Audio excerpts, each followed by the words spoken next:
കേരളത്തിലെ ഏറ്റവും പ്രസിദ്ധമായ ശിവക്ഷേത്രങ്ങളിലൊന്നാണ് മലപ്പുറം ജില്ലയിൽ തിരൂർ താലൂക്കിൽ സ്ഥിതി ചെയ്യുന്ന തൃപ്പങ്ങോട് മഹാശിവക്ഷേത്രം.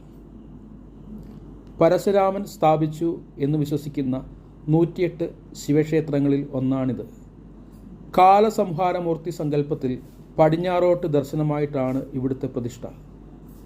കൂടാതെ വേറെയും 4 ശിവപ്രതിഷ്ഠകൾ ഈ ക്ഷേത്രത്തിലുണ്ട്.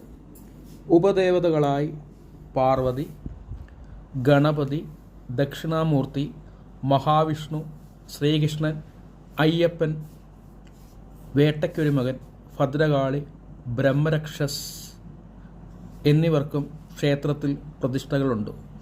ധനുമാസത്തിൽ തിരുവാതിര ആറാട്ടായി 8 ദിവസത്തെ ഉത്സവവും കുംഭമാസത്തിലെ മഹാശിവരാത്രിയുമാണ് ഈ ക്ഷേത്രത്തിലെ പ്രധാന ആണ്ടുവിശേഷങ്ങൾ. ഈ ക്ഷേത്രത്തിൻ്റെ ഐതിഹ്യം മാർക്കണ്ഡേയ പുരാണവുമായി ബന്ധപ്പെട്ടിരിക്കുന്നു. മഹാതാപസനായ മൃഗണ്ഡു മഹർഷിക്കും പത്നി മദ്രുവതിക്കും വിവാഹം കഴിഞ്ഞ് ഏറെക്കാലം കഴിഞ്ഞിട്ടും സന്താന സൗഭാഗ്യവും ഉണ്ടായില്ല. അവർ ശിവനെ ഭജിക്കാൻ തുടങ്ങി. കഠിന തപസ്സിനൊടുവിൽ പ്രത്യക്ഷനായ ഭഗവാൻ അവരോട് ഒന്നിനും കൊള്ളാത്ത 100 വയസ്സുവരെ ജീവിക്കുന്ന മകനെ വേണോ, 16 വയസ്സുവരെ ജീവിക്കുന്ന എല്ലാം തികഞ്ഞ മകനെ വേണോ എന്ന് ചോദിച്ചു. അങ്ങനെ ഒന്നിനും കൊള്ളാത്ത മകന് പകരം 16 വയസ്സ് വരെ ജീവിക്കുന്ന എല്ലാം തികഞ്ഞ മാർക്കണ്ഡേയന് വേണ്ടി അവർ ഭഗവാനോട് പ്രാർത്ഥിച്ചു.